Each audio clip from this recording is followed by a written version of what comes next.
Alright, I am Kayode Aderemi. Welcome to this episode again. Today, we shall look at offense and arrest generally. Let us begin by what an offense means. What is an offense? An offense is anything you do or fail to do that is punishable by any law in force. Anything you do or fail to do that is punishable by any law in force. You can see that in section 2 of the Criminal Code Act. That brings forth another question, that is, can it be an offense if you did something that looks bad or seemed bad, but there is no particular law punishing that act of omission?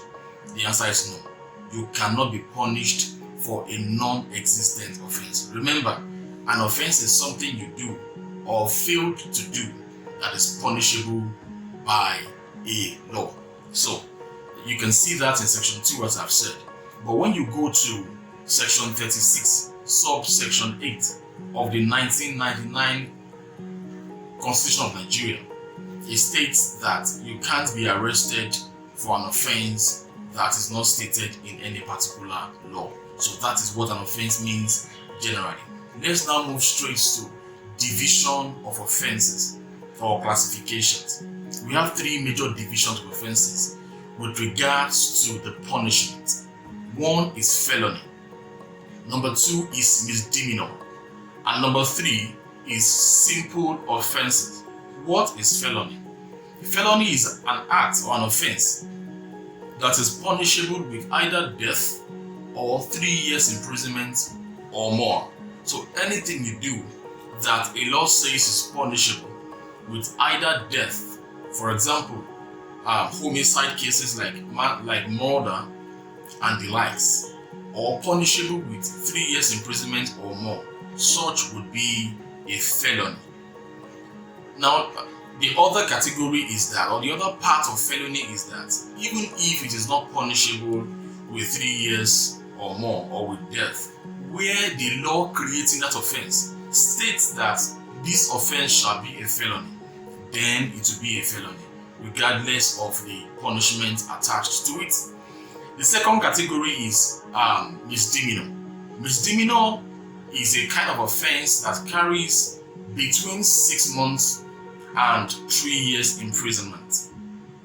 So where a person does a thing or needs to do a thing that's punishable with imprisonment for between 6 months and 3 years, that would be called or categorized under misdemeanor. It's a kind of offense or a class of offense. Or, on the other hand, where the law creating that offense calls it a misdemeanor. And the last one is simple offense. So what's a simple offense? Simply put, any offense that is not, that is neither felonious or a misdemeanor, then such would be a simple offense. There are some that are less than 6 months. We have some offenses that are punishable with just 1 month imprisonment, and there are some that are non-custodial, where the person will not be sent to prison necessarily. Those ones come under simple offenses. So you don't know what offenses mean generally and what the classes are. Now, why, you may ask, what's important? Why do we need to know the classes of offense if you're not a law student or a lawyer? This is the reason.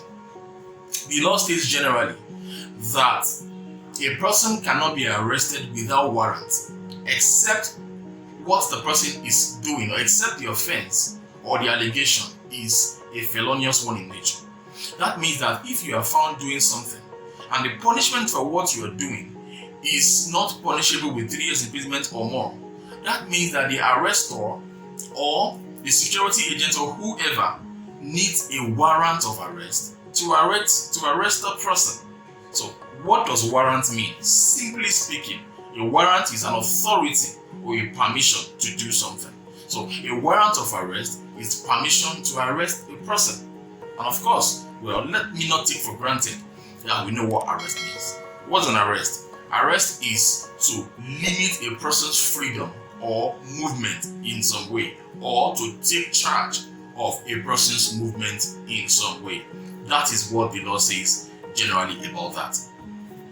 I made reference to section 2 of the Criminal Code Act applicable in southern Nigeria. Let's now move to an important and a sensitive part of law. It's called attempts generally. Did you know that an attempt to commit an offense is an offense? That means if you attempted to do a thing that's a crime that would have constituted a crime, but you changed your mind along the way, such thing, regardless that you changed your mind, would still be an offense. You can see that in section 4 of the Criminal Code Act, applicable again in the southern parts of Nigeria.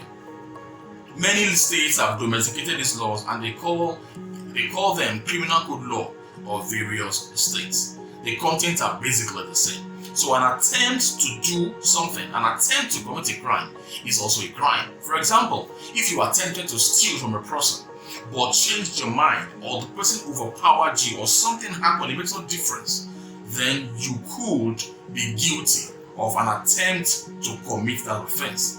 And that is equally punishable too under the law. You can see that, like I said, in section 4 of the Criminal Code Act. It's a law of the Federation made by the National Assembly in Nigeria.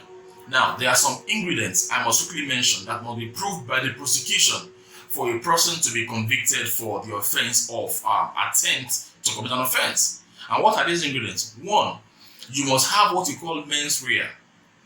Mens rea means you must have the intention. It must be proved that your intention was to commit the crime.